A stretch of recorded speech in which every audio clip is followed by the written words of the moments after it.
Assalamualaikum warahmatullahi wabarakatuh. Perkenalkan, nama saya Ruda Bidin, NIM 3419133. Baik, terima kasih. Di sini saya akan sedikit menjelaskan mini riset saya mengenai etika menggunakan media sosial. Langsung saja, untuk pertama, langsung ke bagian pendahuluan. Jadi media sosial adalah sebuah alat yang digunakan untuk saling berkomunikasi menggunakan yang berbasis internet.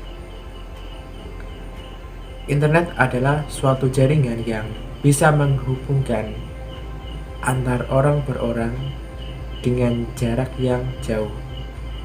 Internet bisa menjangkau seluruh orang yang ada di belahan dunia. Media sosial hadir dengan berbasis internet. Media sosial menjangkau seluruh masyarakat yang ada di dunia. Seiring dengan perkembangan zaman dan perkembangan teknologi, media sosial satu persatu mulai bermunculan. Yang pertama kali muncul adalah email. Email sebagai media sosial yang lama dan juga digunakan untuk mengirim pesan ke sesama orang di seluruh belahan dunia. Kemudian pada tahun 2004 muncullah Facebook. Facebook setelah muncul langsung digunakan oleh banyak orang di dunia, terutama di Indonesia. Facebook sangat digemari sebagai media sosial untuk bertukar informasi, untuk memberikan informasi. Kemudian setelah Facebook ada Twitter yang hadir sekitar tahun 2007. Twitter yang hadir pun sama. Twitter meramaikan media sosial bersama Facebook. Setelah Twitter kembali lagi ada aplikasi-aplikasi media sosial lagi yang bermunculan seperti sekarang ini yang banyak sekali digunakan adalah WhatsApp. Media sosial merupakan suatu bentuk media komunikasi antar orang. Media sosial berbeda dengan media massa. Ada beberapa titik perbedaan antara media sosial dan media massa. Perbedaan yang paling signifikan antara media sosial dengan media massa yaitu jika dalam media massa semua tulisan yang akan dimuat, informasi yang akan dimuat di media massa itu terlebih dahulu difilter oleh tim khusus untuk memfilternya dan biasanya dinamakan sebagai tim redaktur. Sedangkan media sosial dalam penyebaran informasi, penyampaian informasi itu bisa dilakukan oleh semua orang. Semua orang bebas mengakses media sosial dengan mudah. Mereka bisa membuat konten, membagi konten, mendapatkan informasi, semua bisa dilakukan di media sosial. Selanjutnya media sosial sebagai new media saat ini pada zaman sekarang sudah sedikit banyak menggeser keberadaan media massa. Kenapa hal tersebut bisa terjadi? Karena media sosial itu lebih fleksibel, lebih mudah diakses, dan informasi yang sampai di media sosial daripada di media massa itu lebih cepat sampainya ke media sosial. Jadi antara media sosial dan media massa itu ada perbedaan selain dari perbedaan yang tadi saya sebutkan. Tapi lebih jelasnya, media sosial adalah sebuah aplikasi yang berbasis internet yang berguna untuk menghubungkan masyarakat dalam mencari informasi, memberi informasi, berbagi informasi kepada sesama masyarakat secara luas dengan jangkauan bisa seluruh dunia. Dalam mini riset ini, kita akan membahas tentang etika menggunakan media massa. Jadi, saking luasnya media massa, kadang orang itu bingung. Dalam mencari informasi, bingung membedakan mana informasi yang benar, mana informasi yang salah. Karena dalam media sosial, semua informasi itu tercampur antara yang informasi yang benar atau yang tidak. Jadi kita harus jeli dalam membedakan mana informasi yang baik dan benar. Etika harus dijunjung tinggi ketika kita menggunakan media sosial, tidak hanya di masyarakat yang nyata atau di masyarakat pada umumnya kita menggunakan etika, tapi etika juga harus digunakan dalam bermedia sosial. Kenapa begitu?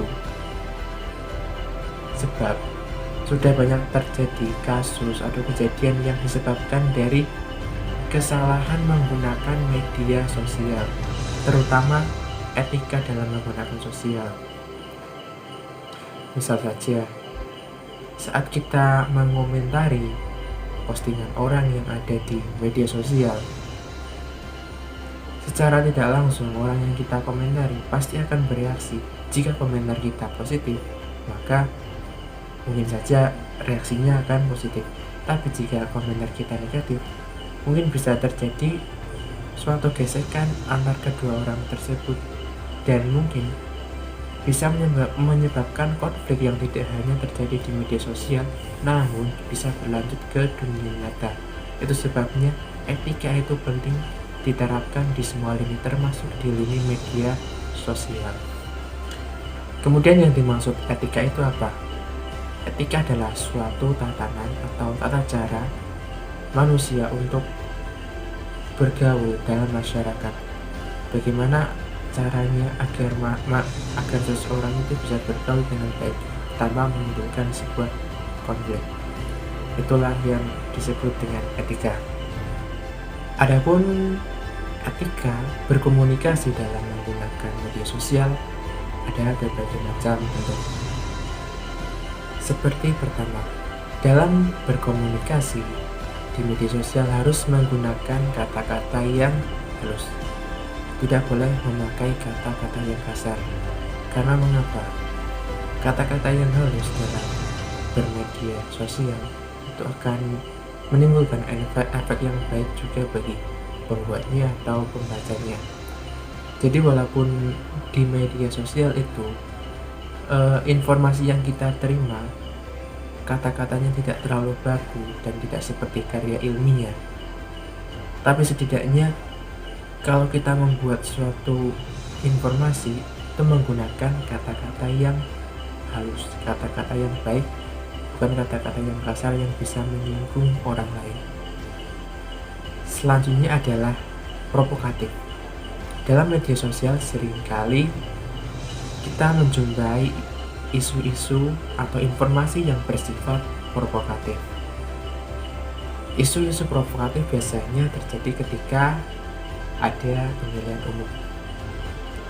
Dari beberapa pasangan calon mungkin ada yang membuat narasi-narasi untuk memprovokatif masyarakat agar suaranya bisa memihak ke pihak A atau ke pihak B. Jadi kita sebagai masyarakat yang pintar, kita harus bisa membedakan mana informasi yang bersifat provokatif di media sosial dan mana informasi yang sebenarnya mengajak kebaikan. Jadi kita harus bijak memilih informasi yang ada di media sosial. Selanjutnya adalah isu tentang pornografi. Ya, isu ini sudah dari dulu ada, tapi tetap ada. Mengapa? Ya, karena kembali lagi etika kita sebagai masyarakat, terutama masyarakat Indonesia yang memiliki kebudayaan yang baik, kita harus mengutamakan etika. Kita harus menjunjung adat istiadat kita, menjaga kebiasaan yang merupakan kebiasaan baik. Jangan kita contoh kebiasaan-kebiasaan buruk dari bangsa lain. Kita bisa meniru bangsa lain, tapi kita meniru bagian yang baik, bukan bagian yang buruk. Kita meniru bagian yang tidak bertentangan dengan kebiasaan baik kita. Jadi belum tentu kebiasaan dari luar bisa diterapkan di dalam atau diterapkan di Indonesia. Juga sebaliknya, tidak mesti kebiasaan Indonesia bisa diterapkan di luar negeri. Kemudian ada isu SARA. Isu SARA sering sekali beredar di media sosial. Contoh kasusnya yang paling ramai kemarin pas kasusnya mantan Gubernur DKI Jakarta, Pak Ahok. Jadi dia terkena kasus melecehkan agama Islam. Tapi terkait benar salahnya kasus itu, sebaiknya kita menghindari sesuatu yang berbau SARA. Maksudnya kita harus saling menghormati sesama manusia. Kita harus saling menyadari kelebihan dan kekurangan kita. Dan kita juga harus selektif dalam berstatement di media sosial, karena memang jangkauan dari media sosial ini sangat luas dan jejak digitalnya pasti masih terekam sampai kapanpun. Kemudian yang ramai lagi adalah tentang berita hoax. Berita hoax hadir untuk menggiring opini masyarakat atau yang lainnya. Jadi ketika kita menerima suatu informasi, sebaiknya kita mengklarifikasi informasi yang masuk terlebih dahulu. Apakah informasi itu memang benar atau memang itu informasi yang hanya dibuat-buat untuk kepentingan sesuatu. Selanjutnya, selain media sosial sebagai digunakan untuk mencari informasi atau membutuhkan informasi, media sosial juga digunakan sebagai tempat untuk berkarya. Media sosial dijadikan tempat untuk membagikan karya-karya orang-orang yang memang berprestasi. Di situ mungkin ada karya tulisan, suara, atau video di dalamnya. Dalam bermedia sosial, etika yang baik bagaimana? Ketika kita melihat karya orang lain, kita suka, tapi kita tidak boleh mengambil, kita tidak boleh mengcopy paste tanpa seizin dari si pembuat ya. Jadi etika itu penting. Ketika kita menginginkan karya yang kita sukai di media sosial, kita harus izin. Kita tidak boleh mengcopy paste atau hanya mengambil tanpa izin, karena itu tidak baik. Kemudian yang sering juga terjadi adalah saling berkomentar dengan ya sedikit panas, saling gesekan terjadi. Seperti misal si A memposting bla bla bla bla bla, kemudian si B tidak terima dengan postingan si A. Si B mengomentari postingan si A bla bla bla. Terjadi senggol menyenggol di antara keduanya. Itu baik gak? Itu tidak baik. Sebaiknya gimana? Sebaiknya jika kita melihat postingan yang memang membuat kita panas, ya mungkin kita biarkan saja. Biarkan mereka menyampaikan pendapat mereka, karena semua orang itu berhak menyampaikan pendapatnya.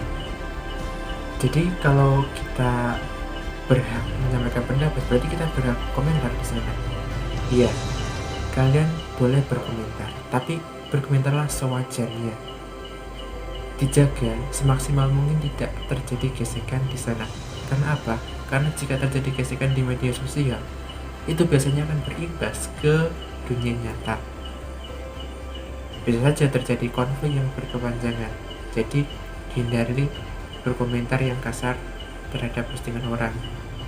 Dan untuk menghindari kejadian itu, kita harus, ketika kita memposting sebuah tulisan atau informasi, kita juga harus memfilter dulu apa yang akan kita berikan itu tidak akan menimbulkan suatu kekacauan nantinya atau tidak menimbulkan tersinggungnya orang lain. Mungkin begitu tentang etika dalam menggunakan media sosial sebagai tugas ujian akhir semester mata kuliah fikih dakwah. Mungkin cukup sekian yang dapat saya sampaikan di mini riset ini. Kurang lebihnya saya mohon maaf. Akhir kata, wassalamualaikum warahmatullahi wabarakatuh.